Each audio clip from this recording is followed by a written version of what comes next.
6장 그리고 7장을 중심으로 해서 하보겠습니다. 요한복음 5장은 또 중요하니까 따로 하더라도 4장, 요한복음 4장하고 요한복음 7장 그리고 요한복음 6장을 중심으로 해서 강의를 하겠습니다. 여러분, 요한복음을 보면서 느끼는 부분이 하나가 뭐냐면 예수님이 줄곧 사람을 만났습니다. 물론 예수님이 이 땅에 오신 목적은 영혼 구원을 위해서 왔고 또 하나님께서 원하신 그런 뜻을 향하기로 왔습니다. 또한 그는 그리스도 메시아이기 때문에 그리스도의 직분을 감당해야 됐던 것입니다. 그런데 예수님이 오셔서 하신 일 많은 가운데는 그냥 본인이 자기 생각대로 한 일이 하나도 없다는 사실입니다. 이미 하나님 아버지와 영원전부터 계획했었던 부분들 기도하면서 하나하나 일어나갔고 더군다나 때를 잘 기다렸다는 겁니다. 전도서 3장에 보면 여러분 때가 나오죠. 그거 솔로몬이 괜히 쓴 거 아니에요. 여러분 그 전도서 3장을 참 이렇게 잘 보시고요. 거기 보면요, 3장 한번 열어보세요. 이게 참 귀한 교훈이 너무 많이 있습니다. 전도서 3장에 보시면은 욥기, 시편, 잠언 다음에 전도서가 나오죠. 인생의 허무함, 인생의 하나님만을 보고 살아야 된다는 게 전도서입니다. 3장 1절에 보면 범사의 기한이 있고 모든 일이죠. 범사에 기한이 있다는 겁니다. 그리고 천하만사. 우리는 천하만사가 이루어지는 가운데 살고 있는 사람들입니다. 천하만사가 다 때가 있나니. 그 다음에 이제 그 때를 설명합니다. 날 때가 있고, 우리는 어차피 태어났습니다. 날 때가 있고 죽을 때가 있습니다. 이 하나님이 이 죄인된 인생에게 정한 거기 때문에 나 안 죽을래도 죽습니다. 그러니까 우리가 성경을 알면은 죽고 싶다는 얘기 좀 그만했으면 좋겠습니다. 때가 되면 다 죽습니다. 날 때가 있고 죽을 때가 있으며 심을 때가 있고 심은 것을 뽑을 때가 있다라고 말하고 있습니다. 심을 때가 있다. 특히 갈라디아서 6장 7절을 적어놓으시면 좋겠네요. 여기다가 사람이 무엇으로 심든지 그대로 거둔다. 네. 심는 우리가 심지만 거두게 하시는 분은 하나님이에요. 하나님 살아 계시다는 거죠. 그러니까 우리가 범사의 모든 일에 참 하나님이 계시구나. 함부로 우리가 행동을 하면 안 된다는 거겠죠. 그 다음에 죽일 때가 있고 치료할 때가 있으며 헐 때가 있고 세울 때가 있으며 치유도 마찬가지 같아요. 우리가 예수님도 보면은 그래요. 모든 사람을 다 치유하지 않았어요. 어떤 때 그 많은 사람들 가운데 12년 된 혈류병자가 앉는 경우도 있었고 또 예수님이 어떤 목적을 위해서 치유하는 분도 있었어요. 또 어떤 때는 하나님의 영광이 나타나기 위해서 그냥 하나님이 그냥 은혜를 주셔서 나은 사람도 있어요. 그래서 우리가 치료할 때가 있기 때문에 혹시 여러분이 아픈 병 때문에 주님 앞에 늘 매달려 기도하시는 분들은 이런 말씀에 위로를 받으면 됩니다. 그래? 주님이 역사하구나. 때가 있다. 왜? 요한복음 5장에도 보면 38년 된 병자가 있는데 그가 주님께 말합니다. 낫기를 원하냐? 네, 낫기를 원합니다. 근데 주님, 이 물이 동하면은 한 사람이 낫는데 제가 그것 때문에 물 동함을 바라보는데 천사가 가끔 나서 물을 동하게 만들어줍니다. 근데 제가 가도 다른 사람이 먼저 갑니다. 그럼 무슨 문제가 있어요? 아파도 이 걷는 데 문제가 있는 거죠. 중풍병 아니면 이런 병이죠. 그러니까 그는 계속적으로 치유될 수가 없었던 상태였지만 예수님을 만나고 치유되지 않습니까? 자, 그래서 계속적으로 얘기를 하다가 어디에 가야 되냐면 여러분, 자, 9절에 보면 일하는 자가 그의 수고로 말미암아 무슨 이익이 있으려 하나님이 인생들에게 노고를 주사 우리 모든 사람에게 수고를 하라는 거죠. 창세기에 보면 인간의 죄를 범한 다음에 남자가 땀 흘리라고 말하죠. 노고를 주사 애쓰게 하신 것을 내가 보았노라. 하나님이 모든 것을 지으시되 때를 따라 아름답게 하셨고, 아셔야 돼요.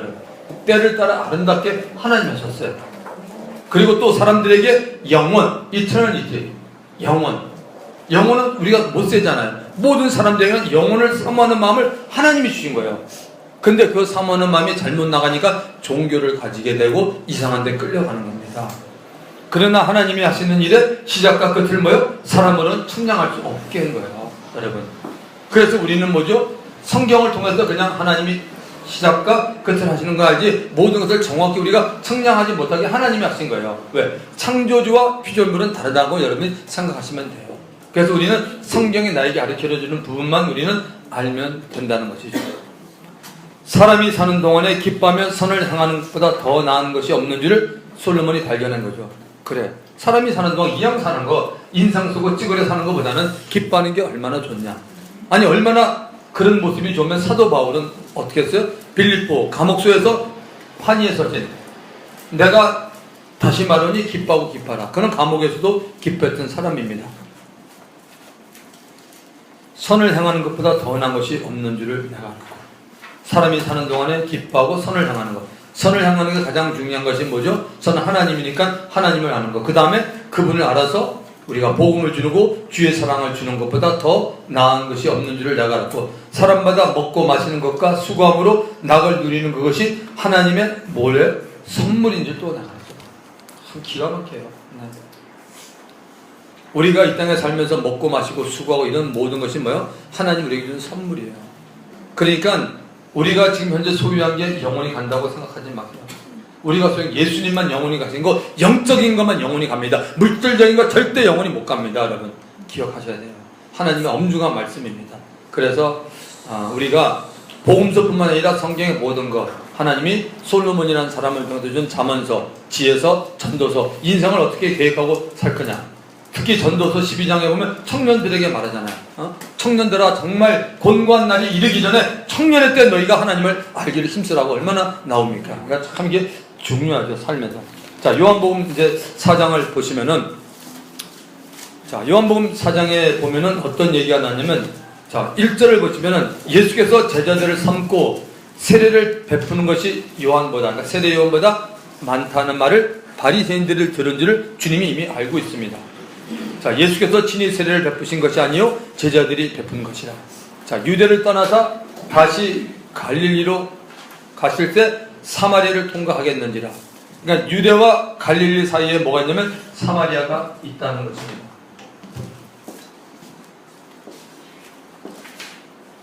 여기가 갈릴리죠. 아까 이 지역이 다 갈릴리라 그랬잖아요. 자, 여기가 유대입니다. 유대고 여기가 예루살렘입니다. 예루살렘인데 예수님께서 여기를 가는데 어디를 지난다고 하면은 사마리아를 지납니다.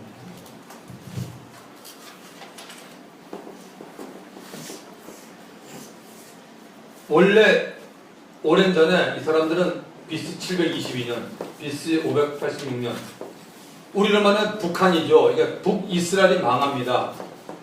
역사 속에서 남유다가 망합니다. 이때부터 이 나라들은 원수가 됩니다. 왜냐하면 북이스라엘은 오랑캐 이쪽에 있는 아수르의 피가 섞였기 때문에 사람 취급 안 했습니다. 그래서 사마리아 여인이 예수님을 보더니, 예수님이 유대 땅에 오셨으니까 당신은 유대 청년인데 우리하고 상종하지 않는데 왜 나한테 대화를 하십니까? 이렇게 얘기를 합니다. 그래서 예수님은 무슨 사마리아 살 일이 있어서 일부러 이렇게 하는 게 아니라 들렸다 간다는 이런 얘기가 오늘 4장에 기록되어 있습니다. 사마리아를 통과하여야 하겠는지라. 사마리아 있는 수가라는 동네에 이르니 야곱이 그 아들 요셉에게 준 땅이 가깝고 거기 또 야곱의 우물이 있더라. 예수께서 길 가시다가 피곤하여 우물 곁에 그대로 앉으시니 때가 6시쯤 되더라. 몇 시요? 낮 12시. 자, 6을 더하라 그랬습니다. 낮 12시쯤 되었더라. 사마리아 여자 한 사람이, 주님이 요한복음 3장에서는 니고데모 한 사람을 만납니다. 여기서는 주님이 낮 12시에 한 사람을 만납니다. 여자 한 사람을 만나는데 그 여자 이름이 안 나와 있습니다. 여러분, 한 사람을 만난다.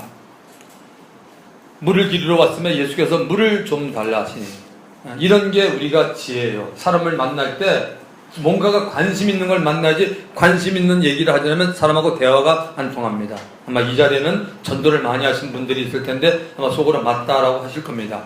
이는 제자들이 먹을 것을 사러 그 동네에 들어갔습니다. 제자들이 지금 낮 12시니까 배도 고프니까 그 동네 슈퍼마켓은 아니라 그냥 구멍가게도 있었겠죠. 와서 뭘 좀 사려고 들어갔습니다. 근데 예수님 혼자서 지금 있으면서 여자에게 물을 좀 달라 합니다. 사마리아 여자가 이르되 당신은 유대인으로서 어찌하여 사마리아 여자인 나에게 물을 달라 하나이까? 이는 유대인이 사마리아인과 상종하지 아니합니다. 지금 말씀드렸죠? 역사 속에 이런 사건이 있기 때문에 서로 상종하지 않고 있습니다.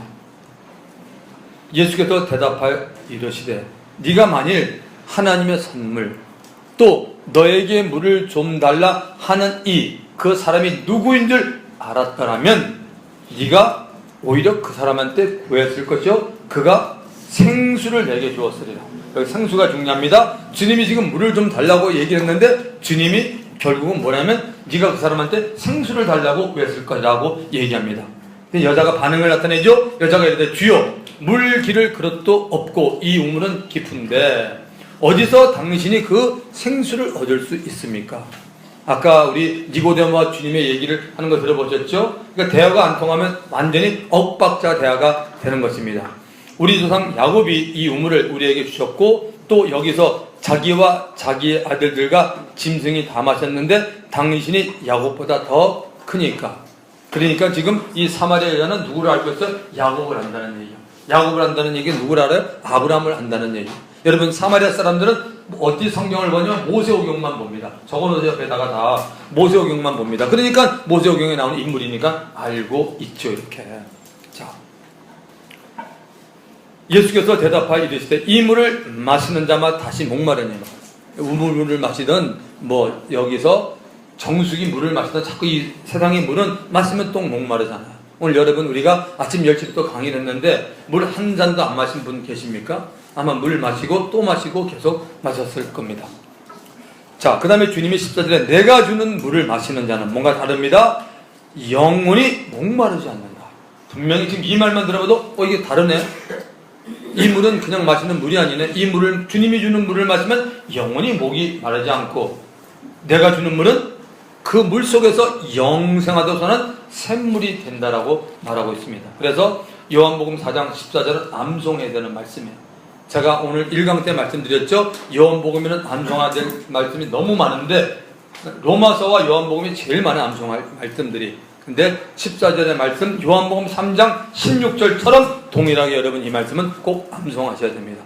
내가 주는 물을 마시는 자는 영원히 목마르지 않는 이는 그 속에서 내가 주는 물은 그 속에서 영생하도서는 샘물이 되리라고 말하고 있습니다. 이건 얘기는 뭐냐? 성령님에 대해서 얘기를 하고 있는 겁니다. 주님이 주는 물. 그러니까 주님이 주는 걸 물을 마시면 바로 그 안에서 샘물이 되기 때문에 샘물은 뭐죠? 물이 조금씩 나오냐. 성령이 우리 안에 내주하시고 계시겠다는 얘기를 주님이 지금 얘기를 하고 있는 겁니다. 요한복음 3장에서는 성령의 역사로 사람이 거듭남을 얘기했고 요한복음 4장에서는 성령이 우리 안에 이제 내주하는 걸 말합니다. 여자가 이르되 주여 그런 물을 내게 주사 목마르지 않고 또 여기 물기로 오지도 않게 하소서. 그랬더니 예수님이 이르시되 가서 내 남편을 불러오라. 와, 황당한 얘기를 하시죠. 예수님이 갑자기 대화가 완전히 바뀌어집니다. 가서 네 남편을 데리고 와라. 이 여자가 우리가 여러분 많이 들어서 알잖아. 남편이 과거에 다섯 있던 여자니까 이거 좀 상처가 되는 얘기야 보면은. 근데 예수님이 너 남편을 불러오라 그렇게 말합니다. 여자가 대답하여 이르되 나는 남편이 없나이다. 예수께서 이르시되 네가 남편이 없다는 말이 옳도다. 거짓말 안 한 거죠? 정직하게 말한 거죠. 주님이 맞다 그럽니다. 아까 우리가 요한복음 2장 24, 25절 기억하셔야 되고 니고데모 만나기 전에 예수님은 모든 사람을 아심으로 사람에게 증거받을 필요 없고 속에 있는 걸 친히 아심이라 그랬어요. 그러니까 이 여자랑 대화할 때 여자가 지금 주님께 말하면서 거짓말하는지 정말인 주님이 알고 있어요. 그래서 주님이 네 남편 불러올 할 때 남편이 없다고 하니까 주님이 맞다 그랬습니다. 그리고 주님이 또 말합니다. 너에게 남편 다섯이 있고 지금 있는 자도 내 남편이 아니니 내 말이 참되도다. 자, 여러분 이스라엘에서는 어떠한 개인에 대해서 이렇게 얘기해 줄 때 뭐라고 하냐면 그 사람은 프로페트, 선지자라고 말했습니다.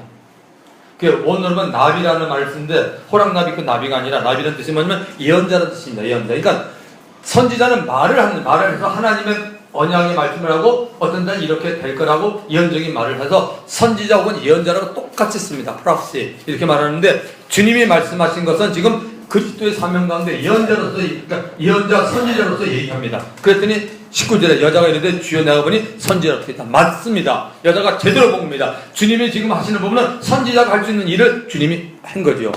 그 다음에 우리 조상이 누구예요? 바로 이 사마리아 사람들은 이 산에서 예배했는데 그들은 산에서 예배했는데 당신들의 말은 예배할 곳이 예루살렘에 있다 하되이다. 예루살렘에서 예배했다. 여기 성전이 있습니다. 사마리아 사람들은 그 산이 두 개 있죠. 에발산은 저주받은 산이고 그 다음에 하나가 뭐죠? 또 있는데? 그리심. 근심산하고 저기 에발산에서 예배를 드렸잖아. 할렐루야, 감사합니다. 그리심산 바로 나오시네. 네, 땡큐. 자, 그 다음에요. 예수께서 이르시되 여자여 내 말을 믿으라. 이 산에서도 말고 예루살렘에서도 말고 너희가 아버지께 예배할 때가 이르니라. 주님은 지금 장소를 얘기 안 했어요. 다시 한번 우리 그 신앙생활 때 우리 분명히 합시다. 주님은 예배 드리는 자체를 강조했지만 장소 절대 강조하지 않았습니다.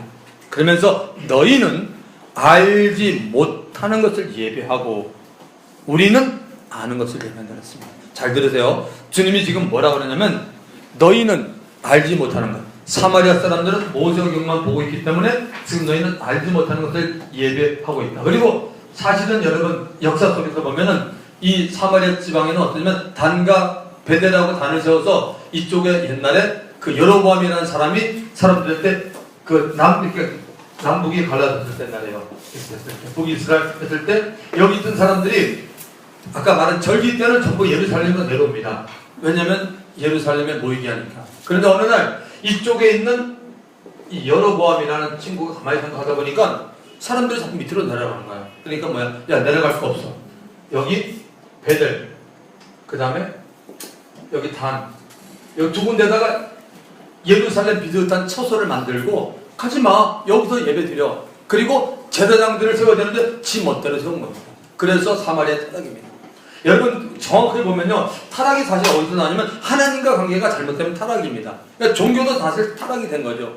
거기서 무슨 뭐 이 사람이 무슨 뭐 의롭니까 기대를 하는 얘기고, 하나님과 관계가 잘못되면 그건 다 타락입니다. 그래서 지금 이 사마리아 지방에는 그랬던 부분이 있기 때문에 주님이 지금 22절 너희는 알지 못하는 것을 예배하고 우리는 아는 것을 예배하노니 이는 구원이 유대인에서 납니다. 여러분 기억하셔야 돼요. 모든 것이 원칙이 뭐냐면 항상 뭐냐면 유대인이 먼저였고 여기부터 시작이 됩니다. 초대교회 여러분 아시죠? 예루살렘 초대교회가 여기 있었어요. 여기까지 초대교회입니다. 사도 바울이 쓴 로마서를 읽어보면 여러분 드러납니다. 바울이 뭐라고 말하냐면 하나님께서 지금 잠시 동안 이스라엘 사람들을 좀 버린 것 같지만 하나님 다 버린 게 아니야. 나도 유대인이야. 지금 하나님께서 은혜로 교회 시대 성령 시대를 만들면서 이방인의 어떤 수를 하나님이 지금 채우기를 원하시지만 때가 되면 이제 이방인 때가 끝나면 뭐예요? 마지막 때 유대인들을 쓴다는 겁니다. 여러분 요한계시록의 7장에 보면 저는 요한계시록을 그렇게 보고 있습니다. 요한계시록에 유대인들이 많이 나타납니다. 그 14만 4천년 수가 여러분 그 택도 없습니다. 그 유대인들을 말하고 있는데 무슨 뭐 어디서 구원을 받는다. 아이고 그 숫자 쓰는 사람들하고 좀 상종하지 마세요. 성경에 그런 아름다운 숫자를 갖다가 하나님은 모든 사람이 구원받기를 원합니다. 아멘. 네. 하나님은 이왕이면요, 하나님 좋으신 분이잖아요. 하나님은 이왕이면 아들을 믿고, 복음은 뭐예요? 행위가 아니잖아요. 누구든지 믿으면 구원을 주신다고 그렇게 말하고 있지 않습니까? 자, 아버지께 참되게 예배하는 자들은 영과 진리로 예배할 때가 오나니. 지금 이건 개혁개정인데 개혁한글에는 신령과 진정으로 예배할 때 오나니 곧 이때라. 아버지께서는 자기에게 이렇게 예배하는 자들을 찾으시나. 아멘. 예배가 왜 중요하냐? 하나님께 신령과 진정으로 드릴 뿐만 아니라 하나님이 신령과 진정으로 드리는 사람을 스틸 하나님 찾고 있어요. 여러분 예배 한번 잘 드리면 여러분 그런 얘기 있죠. 예배 한번 성공하면 뭐예요? 우리에게 큰 은혜가 있다잖아요. 왜? 주님이 찾기 때문에. 예배를 통해서 하나님은 영이시니 예배하는 자가 영과 신령과 진정으로 예배하잖아요. God is Spirit. 하나님 영입니다. 이거 하나만 확실하게 알아도 우리가 신앙생활 잘할 수 있어요. 하나님 안 보이십니다. 영. 그렇지만 안 보인다고 해서 하나님이 안 계신 것이 아니라 바람을 생각하면 똑같습니다. 바람은 인격이 없지만 하나님은 인격을 가지고 계신 분입니다. 하나님은 영이시니 영과 진리로 예배할지니라. 여자가 이르되 메시아 곧 그리스도라 하시는 이가 오실 줄을 내가 아노니 그가 오시면 모든 것을 우리에게 알려주시리라. 이 말씀 참 중요합니다. 여러분 사마리아 지방에 있는 한 여자가 지금 이 입에서 뭐라고 말해요? 메시아 그리스도를 얘기합니다. 그리스도를 첨화하고 있다는 얘기죠. 그가 오면 모든 것을 들려주지 알고 있다고 말했습니다. 그렇다면 이 사람만 그랬겠습니까? 이 이스라엘 전체 메시아 그리스도에 대한 것이 얼마나 많이 여러분 사람들이 생각했겠어요. 아까 우리가 봤지만 오죽하면 사람들이 세례요한에 소문나니까 세례요한에게 찾아와서 여기 요단강 근처에서 세례를 주고 있으니까 세례요한이 사람들을 갖다 보내서 예루살렘에서 종교인들이 야 가서 알아봐라. 이 친구 혹시 그 메시아 아닐까? 그렇게 보냈는데 세례요한이 오자마자 뭐 먼저 나는 그리스도가 아니야. 그리고 시작하니까 그렇다면 아까 우리 읽었죠. 모세 신명기 18장 15절. 그러면 그 모세가 말한 그 선지자 아니야. 그러면 엘리야? 난 그것도 아니야. 그렇게 얘기를 했다 했잖아요. 그러니까 그만큼 지금 여기에는 뭐냐? 메시아에 대한 것을 꽉 들어찬 때라서 그게 가장 완벽한 때에 온 겁니다. 갈라디아서 4장 4절이면 때가 참에 하나님이 그 아들을 보내신. 우리는 뭐지만 2000년에 이 땅에 예수님 올 때가 가장 하나님 올 때는 제일 정확한 때에 하나님의 아들을 보낸 거예요. 아멘. 여자가 이르되 메시아 곧 그리스도라 하시는 이가 오실 줄을 내가 아노니 그가 오시면 모든 것을 우리에게 알려주시리다. 예수께서 이르시되 네가 너에게 말하는 내가 그다. 얼마나 놀랐겠어요. 여자가. 이때 제자들이 돌아와서 예수께서 여자와 말씀하신 것을 이상히 여겼으나 무엇을 구하시니까 어찌하여 그와 말씀하시니까 묻는 자가 없더라. 여자가 물동이를 버려두고 물길을 왔으니까 물동이를 버려두고 동네로 가서 사람들에게 이르되 내가 행한 모든 일을 내게 말한 사람을 와서 보라. 내가 행한 모든 일을 말했죠. 너 남편이 다섯이 듣고 다 얘기했잖아. 와서 보라. 이는 그리스도가 아니냐 하니 그들이 동네에서 나와 예수께로 오더라. 그 사이에 제자들이 청하이르되 랍비여 잡수소서. 이르시되 내게는 너희가 알지 못하는 먹을 양식이 있느니라. 제자들도 몰라요. 주님이 어떤 분인가. 점점 그냥 평범하게 할 때는 알지만 주님이 영적인 얘기만 그 다음부터 정신이 없어지기 시작합니다. 제자들이 서로 말하되 야 언제 누가 잡수식을 갖다 드렸니? 아니 주님이 너희가 알지 못하는 먹을 양식이 있다는데 그럼 누가 갖다 줬어? 베드로 네가 베드로 형이 형 갖다 줬어? 바돌로면 네가 갖다 줬니? 마태야 네가 갖다 줬니? 야 50만 원 도마 네가 갖다 줬니? 뭐 얘기했을 거 아니 이들이 자기네들이 지금 분명히. 예수께서 이르시되 나의 양식은 나를 보내신 이의 뜻을 향하면 아멘. 그의 일을 온전히 이루는 거죠. 너무 멋있는 말이에요. 이것도 암송이 돼요. 요한복음 4장 34절 줄 좀 치세요. 나의 양식은 나를 보내신 이의 뜻을 향하며 그의 일을 온전히 이루는 것입니다. 여러분. 오늘 우리에게 양식은 그럼 어떻게 됩니까? 이거 한번 바꿔봅시다. 우리의 양식은 뭐예요? 나를 보내신 이 뜻. 예수님은 아버지지만 우리 예수님 우리를 보내잖아. 예수님의 뜻을 향하며 그의 일을 우리에게 맡겨진 사명을 온전히 이루는 게 우리의 양식입니다. 자, 거기 잡고 요한복음 20장을 한번 가봅시다. 부활하신 다음에 주님이 어떻게 얘기하시는가 한번 볼까요?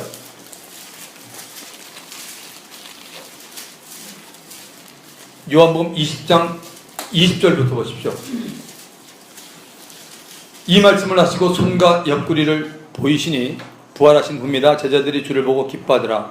예수께서 또 이르시되 너에게 평강이 있을저다. 아버지께서 나를 보내신 것 같이 나도 너희를 뭐요? 보낸다. 나도 너희를 보낸다. 지금 우리의 모습입니다. 주님이 우리를 보내는 겁니다. 아버지께서 나를 보내신 것 같이. 아버지께서 예수님을 뭐 해보는 거야? 아들에게 준 사명이 있잖아. 그게 십자가 사건입니다. 우리에게도 사명이 있잖아. 우리는 그 십자가 지는 게 아니야. 우린 죄인이 어떻게 십자가 져요? 그건 주님이 지는 거고 우리는 다른 거죠. 하나님이 각 교회다 각 개인에게 은사 주고 하나님이 향하신 뜻이 다 있다는 것이죠. 그래서 우리가 이것을 우리가 알기 위해서 기도하고 늘 우리가 말씀을 가까이 하고 주의 음성을 듣기를 우리가 노력해야 된다는 것입니다. 자, 다시 요한복음 4장을 가서요. 너희는 넉 달이 4장 35절입니다. 넉 달이 지나야 추수할 때가 이르겠다 하지 아니하느냐. 그러나 나는 너희에게 이르노니 너희 눈을 들어 밭을 보라 희어져 추수하게 되었도다. 지금 주님이 두 가지 얘기를 합니다. 너희들 지금 얘기할 때 앞으로 넉 달이 지나면 이제 추수할 때가 이르겠다고 말할 때 그 추수는 진짜 밀과 보리와 그 다음에 곡물, 쌀 그거를 말하고 있습니다. 그런데 주님은 그러나 나는 너에게 이르노니 너희 눈을 들어 밭을 보라. 영적인 얘기입니다. 밭을 보라 희어져 추수하게 됐다. 영적인 추수가 이미 되었다고 주님이 말하고 있습니다. 그러면서 유명한 말씀 하시죠. 여러분 이 말씀은 꼭 여러분 기억해야 돼요. 36절입니다. 암송이 안 돼도 이걸 알고 있어야 돼요. 거두는 자가 이미 싹도 받고 영생에 이르는 열매를 모으나니 이는 뿌리는 자와 거두는 자가 함께 즐거워하게 합니다. 아멘. 제가 물어보겠습니다. 뿌리는 자는 뭘 뿌려요?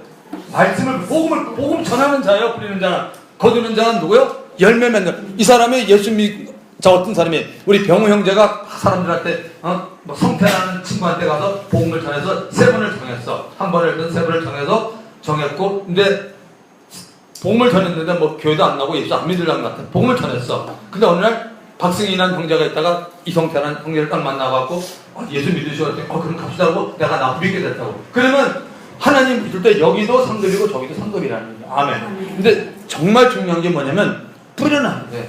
뿌리지 않으면 아무 소용이 없어요, 여러분. 그러니까 여러분 지하철을 타고 가다 모르는 사람 괜찮아요. 일단 복음을 전하시라고. 복음 전하는데 성경을 펴고 가면 다 도망갑니다. 이거 복음은 여러분 안에 있습니다. 내 안에 있으면서 여러분 입을 딱 열면요 성령께서 막 지혜를 주시네요. 3분이면 3분 동안 정하시고 1시간 있으면 1시간 전하고 1분이면 1분 전하면 되죠. 짧게 전하면 되죠. 핵심을 갖다. 그러면 뭐예요? 여러분이 전화가면 그때 그다음부터 어떤 분이 나서 성령이 납니다. 그걸 여러분이 경험하셔야 돼요. 정말 경험하셔야 돼요. 그러면은 복음을 전하게 됐습니다. 그건 여러분이 복음을 전하고 나면 달력에 표시하거나 붙습니다. 난 매달 며칠 전했다. 그거 다 줄치는 거 다 상급이에요. 그 사람이나 교회 와서 데려온 사람 똑같아요. 하나님 앞에서는. 성경이 말하고 있잖아요. 근데 여러분 저거는 복음 전한 거 아닙니다. 사탕 넣고 종이 넣어가지고 종이 한 장 주는 거 진짜 복음 전한 거 아닙니다. 왜냐면 그건 버리면 언제 전한 거 아니잖아. 여러분 듣는다는 게 얼마나 중요한지 아세요? 들으라. 듣는 거는 somebody 누군가 말했다는 거 아니에요? 우리가 말을 할 때 역사하잖아요. 하나님이 뭘로 우주 만물을 창조해서 말로 말씀으로 빛이 있으라. 이 말이 중요한 겁니다. 사람한테 말을 하면 성령의 역사하는데 말하지 않고 그냥 있다가 봐라. 아닙니다. 그걸 볼 사람 거의 없습니다. 지금 통계가 나오잖아요. 요즘은요 그 안에 있는 것도 웬만큼 아니면 그냥 다 쓰레기입니다. 안 봅니다. 왜? 그거는 어떻게 보면 우리나라가 130년 예수 믿은 지 됐고 그만큼 많은 것들이 지금 다 들어가 있다는 거죠. 근데 실제로 뭐냐? 예수 믿으라는 얘기를 하는데 복음을 안 전해줍니다. 복음. 되게 보면 복음을 제대로 전해주는 사람들이 안타깝게도 외부에 있는 선교단체에 있는 사람들, 거기서 막 훈련받은 사람들 좀 피 튀기게 전하죠. 그러니까 교회가 힘을 씁니다. 그러니까 사람들이 선교단체 몇 개월만 이제 뒤집어져가지고 변하고 교회는 이게 말이 안 되는 거죠. 복음이 뭐 어렵습니까? 복음의 주인 예수님이잖아. 예수님에 대해서 우리가 전하는 거잖아. 확실하게 알았다가 지난번 누가복음, 요한복음 이 주제가 뭡니까? 지저스 크라이스트 예수님 아닙니까? 그래서 우리가 그 주님을 알고 필요에 따라서는 탄생에 대해서 얘기하고 어떤 때 따라서는 내가 주님의 사역, 어떤 데서 마지막 사역을 얘기하다면 역사는 그분이 하신다는 거예요. 적어도 가장 핵심이 뭡니까? 당신 죄인이야 나도 죄인이야. 그것 때문에 왔어. 죄인이라면 예수 믿을 필요 없어. 왜 교회 나와? 죄인이 아닌데 당신이. 예수의 이름의 뜻이 뭡니까? 이는 그가 저의 백성을 저희 죄에서 구원할 자다고. 여러분 예수 아닙니까? 구약의 레위서가 왜 있습니까? 그 온통 그 피가 왜 있습니까? 왜 성막에 들어가서 성전 지성소에 들어가면 지성소에 1년에 한 번 들어갑니다. 저기 레위기서 16장에 나오죠. 거기 한마디로 뭡니까? 온통 피치갑입니다. 왜 그렇게 합니까? 하나님은 그만큼 호흡이 거룩한 분입니다. 그게 뭡니까? 죄하고 관계다. 죄 때문입니다. 그것이 해결된 게 뭡니까? 바로 십자가에서 요한복음 19장 30절에서 예수님이 다 이루었다 그러잖아요. 응? I'm finished. 내가 다 이뤘다 그러잖아요. 거기서 모든 것이 다 끝난 거 아니에요 이미. 주님이 십자가에서 다 이뤘습니다. 이게 순종입니다. 그 다음부터는 하나님이 하신 겁니다. 부활 하나님이 시켜준 거죠. 아멘. 순종이 그런 겁니다. 순종을 할 때 여러분 우리가 결과를 기대하지 마세요. 하나님의 약속의 하나님만 믿으시면 되는 거예요. 여러분 주라 그러면 우리가 주는 걸 합니다. 그 뒤에 그 찬양할 겁니다. 그건 주님의 것이에요. 왜 우리가 그 뒤에 관심 있습니까? 기도도 마찬가지죠. 아무것도 염려하지 말고 모든 일에 기도와 간구로 낼 것을 감사하는 자예요. 그건 우리가 할 일이야. 나머지는 주님이 합니다. A를 하면 B를 준다고 주님이 말했잖아. 너희는 먼저 그 나라와 그를 봐라. 그리하면 그건 주님이 할 부분인데 그건 우리가 신경 쓰지 마십시오. A는 우리가 해야 돼요. 그게 하나님께서 우리 그리스도인들에게 원하는 순종이에요. 예수 믿게 되는 건 하나님의 은혜고 선물로 믿게 됐습니다. 어떤 모습이 됐든. 그렇지만 우리가 이 땅에 살면서 영향력 있게 사는 사람이 딴 말로 뭡니까? A를 하는 사람이 영향력 있는 거고 A를 하지 않는 사람이 영향 없어요. 당신이 아무리 떠들어도. 아니에요. 하나님 우리에게 준 말씀들이 구약이나 신약은 똑같아요. 해라. 근데 그걸 안 하면 다 소용이 없는 거죠. 앞에를 하면 주님이, 나머지는 주님이 해주시는 거 아니에요. 그러니까 우리가 철저하게 말씀에 순종을 해야 됩니다. 순종하지 않으면 다 하나님 영광 받지 못합니다. 다시 요한복음 4장에 보시면은 거두는 자가 이미 싹도 받고 영생에 이르는 열매를 모나니 이는 뿌리는 자와 거두는 자가 함께 즐거워하게 하려 합니다. 그런즉 한 사람이 먼저 심고 다른 사람이 거둔다 하는 말이 옳도다. 주님이 그리고 내가 너희로 지금 제자들에게 노력하지 아니한 것을 거두러 보내었노니 다른 사람들은 노력하였고 너희는 그들이 노력한 데 참여했다고까지 얘기했잖아요. 제자들 너희들 한 게 없어 지금. 다른 사람들이 다 해놨는데 너희 그냥 지금 나가서 그들의 한 거에서 너희가 동참만 해라고 말합니다. 여자의 말이 내가 행한 모든 것을 그가 내게 말하였다 증언하므로 그 동네 중에 많은 사마리아인이 예수를 믿는지라. 사마리아인들이 예수께 와서 자기들과 함께 유하기를 청하니 거기서 이틀을 예수님이 더 거하십니다.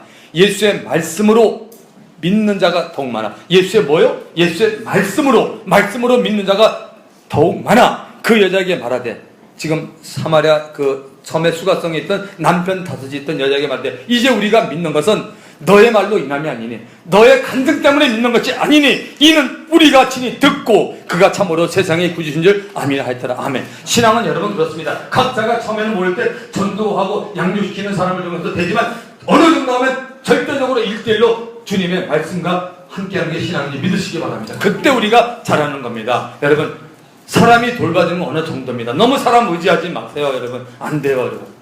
어느 정도 받았으면 베푸는 것, 또 베푸는 분도 마찬가지예요. 어떤 사람은 너무 베풀려고 교회를 못 오시는 분도 있었어요. 제가 쌍으로에서 목회를 하는데 김아무개 집사님 너무너무 안타까워. 전도 참 잘하신다고 그랬는데 좋은데 주일 예배를 못 나오세요. 집사님 매우 했는데 전도 하나 못 나왔어요.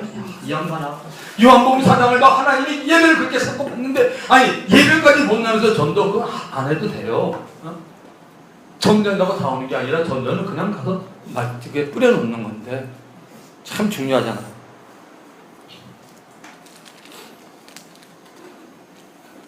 (43절) 이틀이 지나면 예수께서 거기를 떠나 갈릴리로 가시며 친히 증언하시기를 선지자 고행에서는 높임을 받지 못한다 하시고 갈릴리에 이르시매 갈릴리인들이 그를 영접하니 이는 자기들도 명절에 갔다가 예수께서 명절 중 예루살렘에 하신 모든 일을 보았습니다.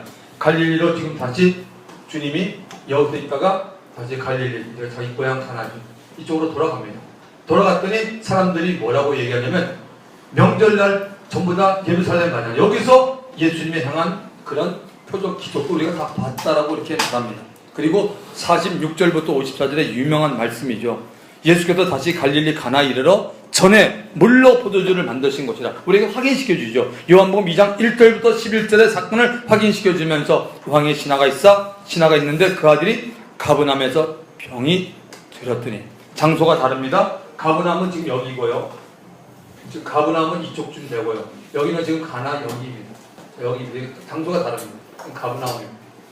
자, 왕의 신하는 어디냐면 가브나움에 있는데 여기도 지금 병이 들었다고 성경은 우리들에게 알려주고 있습니다.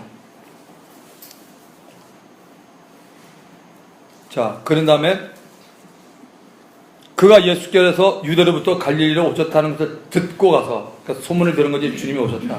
청하되 내려오셔서 내 아들의 병을 고쳐주소서 하니 그가 거의 죽게 되었습니다.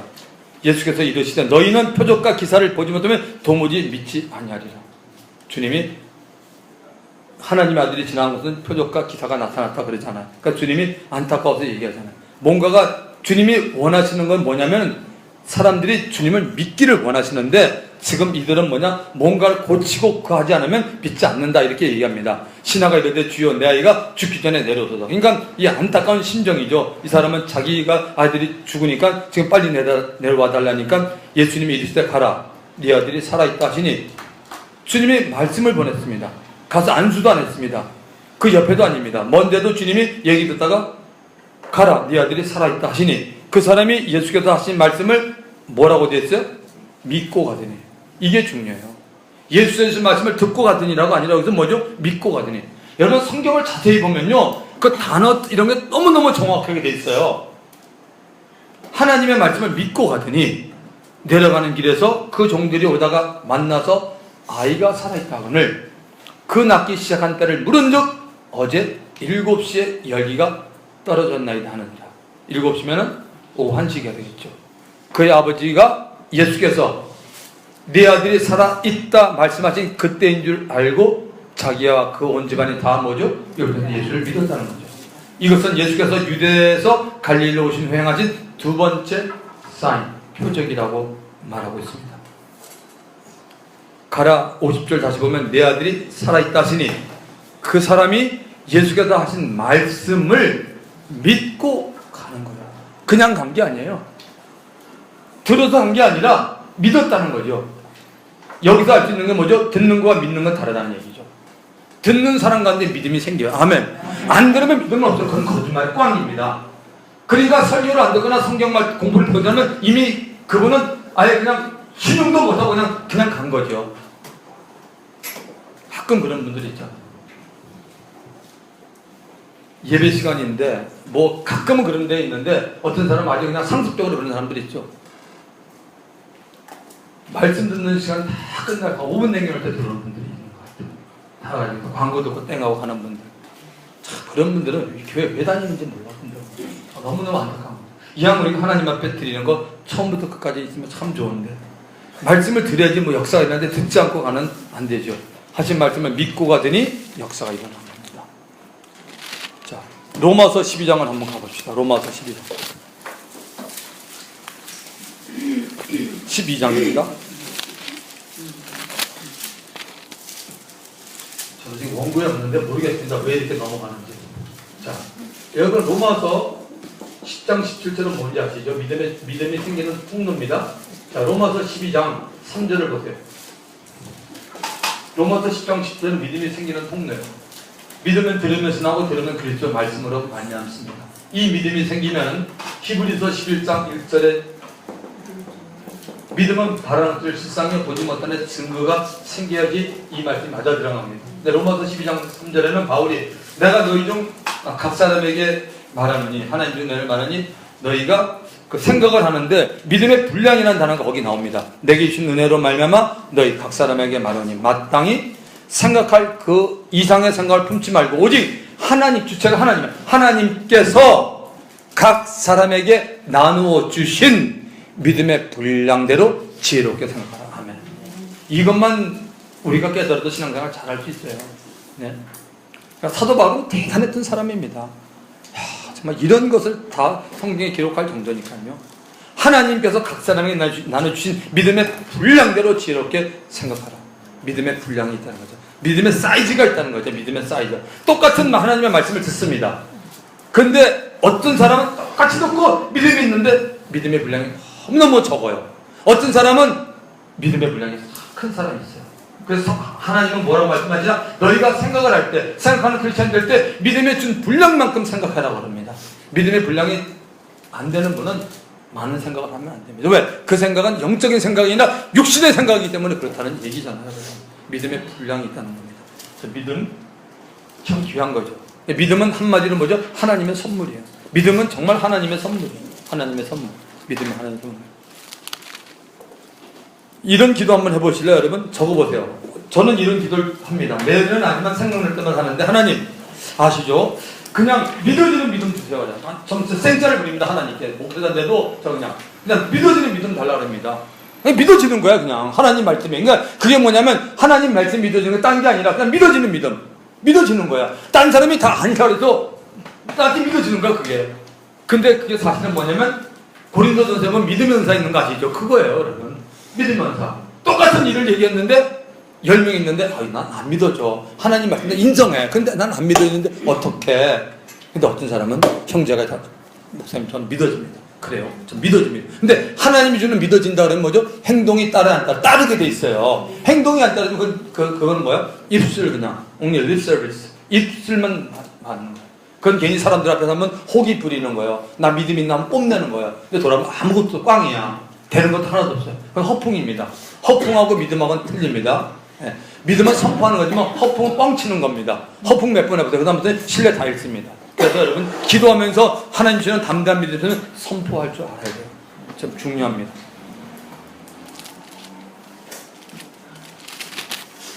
자, 요한복음 6장을 한번 보시겠습니다. 5장은 나중에 볼게요.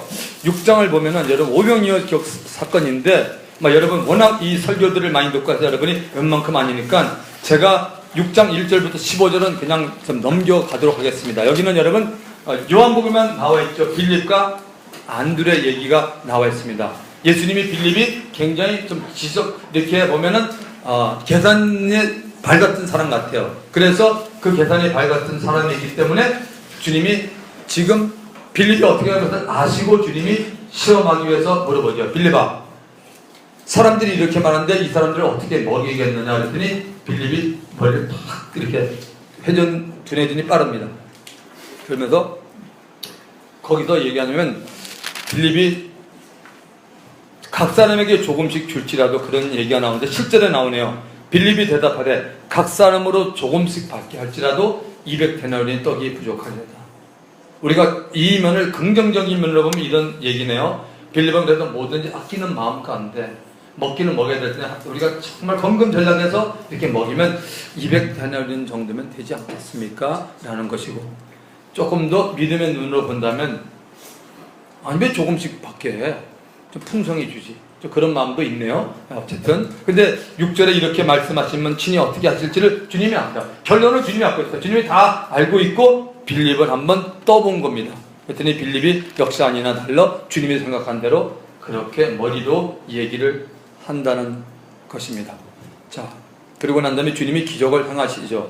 보리떡 5개와 물고기 2마리로 기적을 행하시는데 안드레 손에 의해서, 안드레가 아이들한테 뭐 뺏었는지 뭔지 뺏었지는 않겠죠. 애들한테 받았겠죠. 어떤 아이가 여기 있습니다 하고 내놓으니까 그걸 예수님께 주면서, 예수님 이게 얼마가 안 됐는데 이렇게 낸 거는 안드레가 뭔가가, 예수님은 뭔가가 하실 수 있는 분이라고 믿기 때문에 그렇게 한 거죠. 자, 12절에 보면 남은 조각을 거두고 버리는 것이 없게 하라. 이 얘기는 뭐냐면 하나님 은혜는 버리지 말라는 얘기입니다. 이걸 모든 사람들은 그걸 막 계산해가지고 야 치사하게 내는 그런 뜻이 아닙니다. 아이고 여러분, 남은 조각을 거두고 버리는 것이 없게 하는 건 뭡니까? 하나님으로부터 온 것이니까 그 은혜를 몽땅 다 버리려고 다 간직하라는 거죠. 이런 일이 뭐 매일 일어나는 게 삶이 아니잖아. 하나님만은 정말 간직해야 된다. 버릴 게 없다는 거죠, 다. 그래서 하나님을 간직하고 있으면 또 남한테 간증할 수 있고 남에게 나눠줄 수 있고, 여러분이 그런 받은 은혜가 다른 사람에게 얘기할 때 다른 사람의 메말랐던 심령, 죽어 있던 심령에 돌이 붙지 않습니까? 그러니까 주님이 다 죽게로부터 왔으면 그걸 다 주의 영광을 써 사용해라는 그런 뜻이죠. 자, 주님이 그렇게 하고 나니까 14절에 그 사람들이 예수께서 행하신 이 표적을 보고 말하되, 계속 표적입니다. 아까 우리가 요한복음 20장을 봐서 이 글을 기록한 목적이 있죠. 이 요한복음에만 기록한 표적을 보고도 믿을 사람은 예수님을 하나님의 아들로 믿는다라고 말했습니다. 이 표적을 보고 말하되 이는 참으로 세상에 오실 그 선지자라 하더라. 그러므로 예수께서 세상에 오실 그 선지자, 아까 여러분 보셨죠? 계속적으로 그 선지자, 모세가 말했던, 그러니까 그 선지자 결국 뭐죠? 그리스도입니다. 그러므로 예수께서 그들이 와서 자기를 억지로 붙들어 임금으로 삼으려는 줄 아시고 다시 혼자서 하나 떠나 가시니라. 그러니까 예수님은 이런 분위기를 아시고 사람들 앞에서 영광 안 받으려고 주님이 떠났습니다. 저물매 제자들이 바다에 내려가서 배를 타고 바다를 건너 가브나움으로 가는데 이미 어둡고 예수는 아직 그들에게 오시지 아니하셨더니, 자 여기 보면요, 제가 정확히는 못 그리는데 여기인데 지금 오병이어 기적을 행한 데가 뭐냐면 이쯤입니다. 이쯤. 그래서 여기서 있다가 이들이 그러니까 앉아가지고 이게 지금 바닷가니까 배를 좀 이렇게 타고 지나가게 돼 있습니다. 그래서 이들이 여기서 벳세다 광야에서부터 배를 타고 제자들이 먼저 가버나움 쪽으로 이렇게 온 겁니다. 그리고 예수님은 여전히 이제 기도하시는 가운데 예수는 남겨놓고 그들이 먼저 옵니다. 제자들이 노를 저어 10여리쯤 가다가 예수께서 바다 위로 걸어 배에 가까이 오시는 걸 보고 두려워서 떨죠. 그때는 예수님이 두려워하지 말라 나라고 말하는데, 이 구절은 가장 정확하게 난 것이 마태복음입니다. 마태복음 14장 29절. 성경을 펴보셔도 좋습니다. 성경의 유일하게 중국 영화가 아닙니다. 베드로가 처음 물 건너는 장면이 여기에 나옵니다. 밤에 깜짝 놀라죠. 주님을 보고 유령인 줄 알았는데 마태복음 14장 29절을 보십시오. 베드로가 물 위를 걷는데 그냥 걷는 게 아닙니다. 주님이 오라 그러니까 걷습니다. 그게 중요한 겁니다. 걸은 게 중요한 게 아니라 당신이 주시면 나를 명하여 걷게 하소서. 주님이 컴온 어라 합니다. 그 말씀이 떨어지는 걷는 겁니다. 결국은 잘 보십시오. 주님이 명령했으니 걷는데 걷는 건 베드로지만 말씀이 걷는 거예요, 물에서. 여러분, 이 정도가 되면 말씀 보는 눈이 있는 거예요. 말씀이 인격입니다. 물 위를 걷는 게 뭐야? 말씀이 걷죠. 예수님도 걷고 있었잖아요. 그런데 베드로는 뭐죠? 갑자기 어떻게 됐습니까? 바람이 부르니까 환경이 무서우니까 빠졌죠. 그러니까 하나님의 말씀을 믿는 건 최고인데, 하나님이 가장 싫어하는 게 뭐냐면 하나님을 당할 자가 없는데 두려우면 그냥 꺾여지는 거예요. 그래서 하나님이 가장 싫어한 거예요. 하나님에 대한 불신이 가장 큰 게 뭐냐면 딴 게 아니에요, 여러분. 사랑 그런 게 아니에요. 하나님은 전능자고 능력자인데 그 부분을 우리가 망각하면 하나님 가장 기분 나쁜 거야. 아니, 말씀으로 우주 만물을 만들고 지옥과 천국을 다 만들었고 하나님이 다 했는데 그 하나님의 전능성을 안 믿어. 전지를 안 믿으면 그분에게는 그 하나님이 아니죠. 당신은 당신이 만든, 아이고 우리 하나님 이렇게 이쁘다, 그 아니죠. 그거는 성경대로 보시자고. 어떤 하나님인가. 아멘. 네. 중요하잖아요. 그래서 요한복음은 이렇게 말하고 있지만 마태복음이니 마가복음에는 자세히 나오는데 마태복음에 제일 자세히 나와요. 14장에 베드로가 처음 걷는 장면이 나옵니다. 그러다가 그가 또 물에 빠집니다. 환경을 보고 두려울 때 물에 빠지지만 예수님은 그대로 있었어요. 예수님에게만, 파도가 그때 바람이 베드로에게만 분 게 아니에요. 예수님에서 똑같이 불었어요. 근데 예수님은 갔어요. 예수님 환경 두려워하지 않았어요. 예수님 말씀 실체가 말씀이 안 움직인 거예요. 근데 베드로에게 준 말씀 뭐죠? 그가 움직인 거예요. 오늘 저와 여러분에게 인격적인 말씀이 있는데 사단이 흔듭니다. 흔들면 그 말씀이 떨어지면 믿음 없는 거예요. 기억하시기 바랍니다. 말씀은 믿음과 함께하는데 진짜 믿음이에요. 말씀이 안 흔들, 믿음이 흔들리는 건 말씀이 흔들리는 거예요. 하나님의 말씀을 알지 않는 것하고는 능력이 안 나타나요. 아는 건 너무 많이 알아요. 성경에 그런 것들, 귀신도 알고 떤다 그랬잖아요. 야고보서에 보면요. 한번 찾아볼까? 야고보서 가보세요. 야고보서 2장쯤 될 겁니다. 야고보서 2장 19절 보십시오. 야고보서 2장 19절 373면 야고보서 2장 19절 네가 하나님은 한 분이신 줄을 믿느냐? 잘하느다. 귀신들도 믿어요. 떠느니라 나와 있어요. 믿고 떠느니라. 아 허탄한 사람아, 행함이 없는 믿음이 헛것인 줄 알고자 하느냐?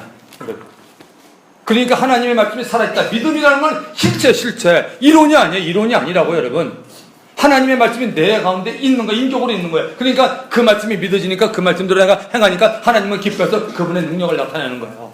베드로가 무리를 갔다가 베드로는 물에 빠지고 예수님 그대로 계세요. 예수님도 사람으로 오셨어요. 그런데 예수님은 왜 안 빠지고 베드로는 왜 빠졌어요? 그 차이예요. 예수님은 자기를 보낸 하나님 알았고 어떤 사건에 두려워하지 않았고 그 말씀을 붙잡았어요. 근데 베드로가 예수님께 주시면 나를 명하여 오라소서. 그러니까 예수님은 와 그랬잖아요. 그 말씀이 지금 살아있는 거예요. 베드로가 그 말씀 속에 있는데 그 말씀을 누가 흔들어? 환경이 흔들었어요. 그럼 그대로 그냥 가야 될 텐데 두려워했어요. 바로 특비입니다. 두려움은 끝난 거예요, 여러분. 신앙생활 담대라 얼마나 많이 나온지 아세요? 저는 찾아보지 않았지만 어떤 목사님들 그래요. 성경에 365번 나온다는데요. 담대라고. 매일 담대라는 얘기죠. 사단의 세력이 어쨌든 저와 여러분을 꺾으려고 항상 두려움을 준다는 거죠. 속지 마시기 바랍니다. 요즘 창세기를 가지고 주일 설교하는데 저도 목회자지만 요걸 깨달은 거예요. 두려움이 처음 나는 단어가 언제인지 아세요? 창세기에 나와요. 죄를 짓고 난 다음에 두려움이 나오는데요. 여러분 놀라워요. 하나님 우리에게 두려운 마음을 주시는 게 아니라 두려움은 죄하고 관계가 된다는, 죄를 짓고 나면 두려움이 생겨요. 그러니까 우리가 당당하게 산다는 얘기를 말만 하면 안 돼요. 당당하게 살고 성령의 힘에 의지해서 죄 짓는 그런 쾌락보다도 내가 주님의 영에 끌려서 주님께 더 좋아질 때 우리가 이길 수 있어요. 믿으시기 바랍니다. 아멘. 진리예요 이거 여러분. 아멘. 예수 믿는 사람이 밖에서 나가서 지는 거 여러분 당연하다고 생각하지 마십시오. 수많은 청년들이요, 수많은 사람들이요, 왜 예수 믿고 세상에서 지고 주님께 당연하다고 생각합니까? 아니에요 여러분. 그런 생각에서는 다 잘라버리세요. 그렇게 말해서 잘못된 사람이에요. 여러분, 제가 분명히 말합니다. 우리 힘으로 되는 게 아니라 그분을 의지해 보십시오. 성령은 이긴다고 되어 있습니다. 세상의 걸로 기뻐하는 것이 아니라 주님의 것을 한번 기뻐해 보세요. 얼마나 감사한지 보세요. 찬양이 절로합니다. 기도가 절로하고 싶습니다. 인간의 힘으로 안 됩니다. 여러분이 있는 직장이나 여러분이 보는 것이 다 그분의 안에서 바뀌어질 겁니다. 그때 우리 삶이 변화되기 시작합니다. 얼마나 영향 있는 삶이 되는지 아세요? 그렇게 살아야 돼요, 여러분. 우리가 너무 그렇게 못 사니까 그걸 갖다 합리화시키면서 너도 그러니까 그렇게 하다. 이게 아니죠. 완전히 말씀이 다 죽어버린 거죠. 아닙니다, 여러분. 하나님 말씀 그대로 있습니다. 자, 22절 이튿날 바다 건너편에 서 있던 무리가 배 한 척 위에 다른 배가 거기 없는 것과 또 어제 예수께서 제자들과 함께 그 배에 오르지 아니하시고 제자들만 가는 것을 보았더니 그러나 디베레아스 배들이 주께서 축사하신 후 여럿이 떡 먹던 그곳에 가까이 왔더라. 무리가 거기에 예수도 안 계시고 제자들도 없음을 보고 곧 배들을 타고 예수를 찾으러 가브나움으로 가서, 자 여기부터 재밌는 선상이 나타납니다. 보십시오. 바다 건너편에서 만나 라비아 선생님 예수님 언제 여기 오셨나니까 아주 그냥 그 좀 치사한 방법으로 이들이 뭐예요? 오병이어 기적을 바쁜 사람들이에요. 그렇게 얘기하니까 26절 예수께서 대답하여 이르시되 내가 진실로 너에게 이르노니 너희가 나를 찾는 것은 표적을 본 까닭이 아니고 떡을 먹고 배부른 까닭이다. 떡은 뭐죠? 육신을 까느냐? 너 육신 때문에 나한테 오는구나. 너 육신에 너 뭐 잘 먹고 잘 살고 너 육신 때문에 너 나를 찾았구나 하고 주님이 지금 말씀을 하십니다. 이런 사람 먼저 주님 기적 볼 필요 없어. 나 먹고 잘 그냥 이 땅에서 잘 살면 돼요. 그하고 지금 따라온 겁니다. 그렇게 얘기하니까 썩을 양식을 위하여 일하지 말고 영생하도록 있는 양식을 위하라. 이 양식은 인자가 너에게 주리니 인자는 하나님 아버지께서 인치신 자시나. 그들이 묻되 우리가 어떻게 하여 하나님의 일을 하오리까. 예수께서 대답하여 이르시되 하나님께서 보내신 일을 믿는 것이 누구요? 예수를 믿는 것이 하나님의 일이라. 요한복음 6장 29절도 암송하세요. 하나님의 일이 뭐냐? 하나님께서 보내신 일을 믿는 것이 하나님의 일입니다. 여러분 1.1억도 변함없는 하나님 말씀, 그 전능자신 예수님 거짓말했겠습니까? 그들이 묻되 그러면 우리가 보고 당신을 믿도록 행하시는 표적이 무엇이니까 하시는 일이 무엇입니까? 기록된 바 하늘에서 유대인들이 계속 말합니다. 하늘에서 그들에게 떡을 주어 먹게 했다 한것 같이 우리 조상들은 광야에서 만나를 먹었나이다. 이제 이들이 슬슬 광야 얘기를 합니다. 우리 조상들 얘기 들으니까 광야에서 만나를 먹었습니다. 예수께서 이르시되 내가 진실로 진실로 너에게 이르노니 모세가 너희에게 하늘로부터 떡을 준 것이 아니라, 이들은 모세가 줬다고 생각합니다. 예수님이 아니다. 내 아버지께서 너희에게 하늘로부터 참떡을 주시나니. 그들이 먹은 떡은 모세로 준 게 아니라 하나님께서, 모세가 영적 리더였지만 하나님이 이스라엘 백성들을 40년 동안 똑같은 만나, what is it? 출애굽기 16장 15절에 나온 것처럼 만나의 뜻은 what is it? 이겁니다. 뭐야 이게 만나입니다. 왜? 한 번도 못 봤어요. 일어나니까 가시 같고 흰 거 같고 먹으니 맛있고 튀겨도 먹고 삶아도 먹고 먹었잖아 많이. 이게 뭐야? 다 집마다 다 텐트마다 있는 거야. 이게 뭐냐 이렇게 합니다. 자, 이제 예수님이 영적인 얘기를 합니다. 32절 내가 진실로 진실로 너에게 이르노니 모세가 너희에게 하늘로부터 떡을 준 것이 아니고 내 아버지께서 너희에게 하늘로부터 참떡을 주시나니 하나님의 떡은 하늘에서 내려 세상에 생명을 주는 것이다. 벌써 얘기가 달라지기 시작하죠. 하나님의 떡은 하늘에서 내려오는데 이 세상에 생명을 주는 것이다. 그들이 이르되 주여 이 떡을 항상 우리에게 주소서. 예수께서 이르시되 나는 생명의 떡. I'm the light of I'm the bread of the life. 나는 생명의 떡이니 내게 오는 자는 결코 줄이지 아니할 터이요 나를 믿는 자는 영원히 목마르지 아니하니라. 그러나 내가 너에게 이르기를 너희는 나를 보고도 믿지 아니하는도다 하였느니라. 아버지께서 내게 주시는 자는 다 내게로 올 것이요 내게 오는 자는 결코 내쫓지 아니하니라. 아까 우리가 봤던 말씀이죠. 내가 하늘에서 내려온 것은 내 뜻을 행하려 함이 아니요 나를 보내신 이의 뜻을 행하려 함이라. 나를 보내신 이의 뜻은 내게 주신 자 중에 내가 하나도 잃어버리지 아니하고 마지막 날에 다시 살리는 이것이다. 내 아버지의 뜻은 아들을 보고 믿는 자마다 영생을 얻는 이것이니 마지막 날에 내가 이를 다시 살리리라 하시니라. 자기가 하늘에서 내려온 떡이라 하심으로 유대인들이 예수에 대하여 수근거려 이르되 이는 요셉의 아들 예수가 아니냐. 그 부모를 우리가 아는데 자기가 지금 어찌하여 하늘에서 내려왔다 하느냐. 예수께서 대답하여 이르시되 너희는 서로 수근하지 말라. 나를 보내신 아버지께서 이끌지 아니하시면 아무도 내게 올 수 없으니 오는 그를 내가 마지막 날에 다시 살리리라. 선지자의 글에 그들이 다 하나님의 가르침을 받으리라 기록되었은즉 아버지께 듣고 배운 사람마다 내게로 오느니라. 이는 아버지를 본 자가 있다는 것이 아니니라. 오직 하나님에게서 온 자만 아버지를 왔느니라. 진실로 진실로 너희로니 믿는 자는 뭐요? 영생을 가졌나니 내가 곧 생명의 떡이라. 한 번 더 강조합니다. 주님이 생명의 떡이라고 말하고 있습니다. 너희 조상들은 광야에서 만나를 먹었어도 죽었군요. 다 죽었어요. 이는 하늘에서 내려온 떡이니 사람으로 하여금 먹고 죽지 아니하게 하는 것이니라. 나는 하늘에서 내려있는 살아있는 떡이라. 바로 여기는 지금 살아있는 떡이라고 말하는데 개역 한글에는 산떡이라고 말합니다. 나는 산떡이다. 하늘에서 내려온 살아있는 떡이니 사람이 이 떡을 먹으면 영생하리라. 내가 줄 떡은 세상의 생명을 위한 내 살이라. 성찬이 여기서 나옵니다. 주님의 살이라고 말하고 있습니다. 그러므로 유대인들이 서로 다투어 이르되 이 사람이 어찌 능히 자기 살을 우리에게 주어 먹게 하느냐. 이 사람 뭐 식인종이야? 뭐 이렇게 되겠죠. 예수께서 이르시되 내가 진실로 진실로 너희에게 이르노니 인자의 살을 먹지 아니하고 인자의 피를 마시지 않으면 너희 속에 뭐요? 생명이 없다라고 말합니다. 내 살을 먹고 내 피를 마시는 자는 영생을 가졌고 마지막 날에 내가 그를 다시 살리리니 내 살은 참된 양식이요 내 피는 참된 음료로라. 내 살을 먹고 내 피를 마시자는 내 안에 거하고 나도 그 안에 거하나니 살아계신 아버지께서 나를 보내심에 내가 아버지로 말미암아 사는 것 같이 나를 먹는 그 사람도 나로 말미암아 살리라. 우리가 성찬에서 큰 뜻이 뭐죠? 주님의 살과 피를 먹으면서 말 내가 이제는 주님으로 말미암아 살겠다는 그런 고백이 있다는 것이죠. 이것은 하늘에서 내려온 떡이니 조상들이 먹고도 죽은 그것과 광야에서 먹던 만나와 다르다는 거죠. 그것과 같지 아니하니 이 떡을 먹는 자는 영원히 살리라. 주님 자신이 생명의 떡이고 만나라고 얘기합니다. 이 말씀은 예수께서 가버나움 회당에서 가르치실 때 하셨느니라.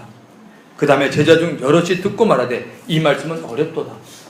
누가 들을 수 있느냐 한데 예수께서 스스로 제자들이 이 말씀에 대하여 수근거리는 줄 아시고 이르시되 이 말이 너에게 걸림이 되느냐.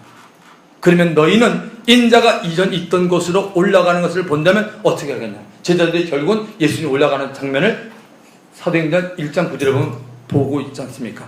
그 다음에 주님이 유명한 말씀하죠. 6장 63절 암송하죠. 제가 성경 10절 중에 좋아하는 말씀 중에 한 말씀 여기 있습니다. 살리는 것은 영이니 육은 무익하니라. 영이 살립니다. 내가 너희 이런 말이 뭐죠? 영이요 생명이라. 글씨가 아닙니다 여러분. 예수님의 말이 영이요 생명입니다. 이런 말이 영이요 생명이다. 그러나 너희 중에 믿지 않는 자들이 있느니라 하시니 이는 예수께서 믿지 않는 자들이 누구며 자기를 팔자가 누군지 처음부터 아십니다. 또 이르시되 그러므로 전에 너희에게 말하기를 내 아버지께서 오게 하여 주지 아니하시면 몇 번 얘기했죠. 누구든지 내게 올 수 없다 했느니라 하시니 그때부터 그의 제자 중에서 많은 사람이 떠나가고 예수님의 말 못 알아들으니까 먼저 떠나갔습니다. 많은 사람이. 여기서 말하는 제자는 12제자뿐만 아니라 성경을 보면 주님의 제자가 많습니다. 70인의 제자도 있고 또 무리들이 따랐습니다. 예수님의 제자 중에서 많은 사람이 떠나가고 다시 그와 함께 다니지 않더라. 왜 안 다녀? 말씀 못 알아들으니까. 이게 실체 아니에요? 성경 그대로 말씀드린 겁니다. 말씀 못 알아들으니까 떠났다는 거죠. 교회를 떠난 게 아니라 예수님을 떠났다고 되어 있습니다. 예수님이 이렇게 말씀하시니까. 예수께서 12제자들이 이랬을 때 너희도 가냐. 저 LA에서인가 성경을 보는데 이 구절에다가 눈물이 너무 많이 울었습니다. 아니 예수님이 옆에 있는데 이제 마지막 12 너희도 가겠냐.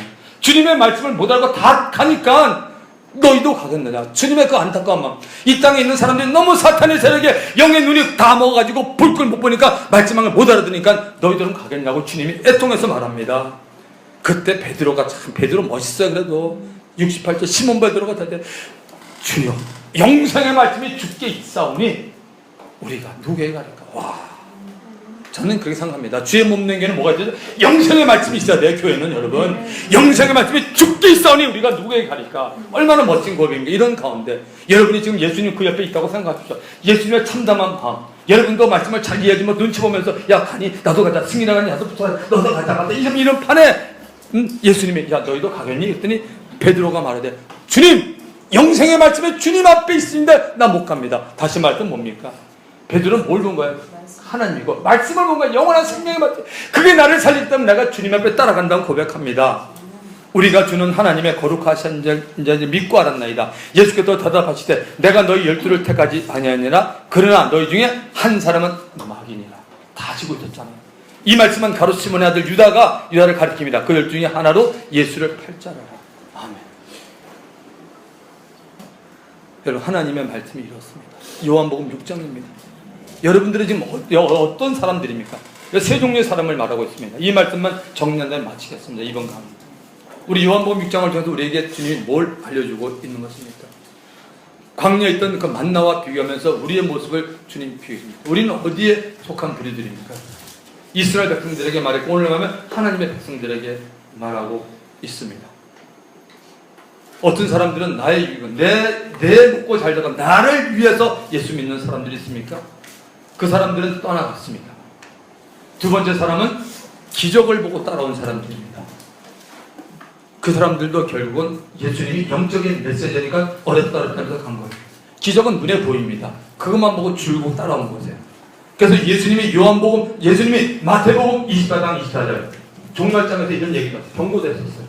마태복음 24장 24절 마지막 때 되면은 이 사단이 기적을 통해서 택하신 자도 미혹한다고 말하고 있습니다. 그러니까 눈에 보이는 것만 따라가지 말라고도 주님이 말씀했습니다. 그리고 한 무리는 베드로처럼 아무리 어렵더라도 주님 영생의 말씀이 주께 있으니 어디로 가겠습니까? 여러분 세 종류의 사람이 이 땅에 있다고 봅니다. 솔직히 여러분은 저한테 얘기할 것 없이 주님 앞에 한번 고백해 보세요. 주님 저는 여기입니다. 1, 2, 3번이 맨 마지막입니다. 영생의 말씀이 주께 있으니 내가 어디로 갈까? 이렇게 여러분 신앙생활 하고 있었습니까? 아니면 여러분 뭐 좀 기도 응답도 받고 좀 표독도 봐야 될 거 아니야 이러면서 늘 갔습니까? 아니면 예수 믿으면 잘 살아야 돼, 건강해야 돼, 그것만 보고 여러분 갔습니까? 어디 있습니까 여러분의 현 주소는? 오늘 여러분 성령을 통해서 부족한 종을 통해서 요한복음 6장을 열어드렸습니다. 우리가 믿는 예수님은 이런 분이십니다. 예수님의 제자들은 다 영생의 말씀이 주께 있사오냐고 따라가는 사람들입니다. 오늘 저와 여러분 우리 다시 한번 우리 하나님 은혜를 회복합시다. 우리 다른 거 생각하지 말고 영생의 말씀이 주님께 있으니 내가 내 평생 주님을 따라가겠습니다. 주님이 나를 먼저 사랑했습니다. 그 사랑을 느끼면서 감격해서 내가 주의 말씀을 사모합니다. 그 말씀으로 따라가기를 원합니다. 이런 고백하는 복된 저와 여러분이 되기를 원합니다. 제 마음에 지금 마음에 소원이 있습니다. 여러분 함께 기도하기를 원합니다.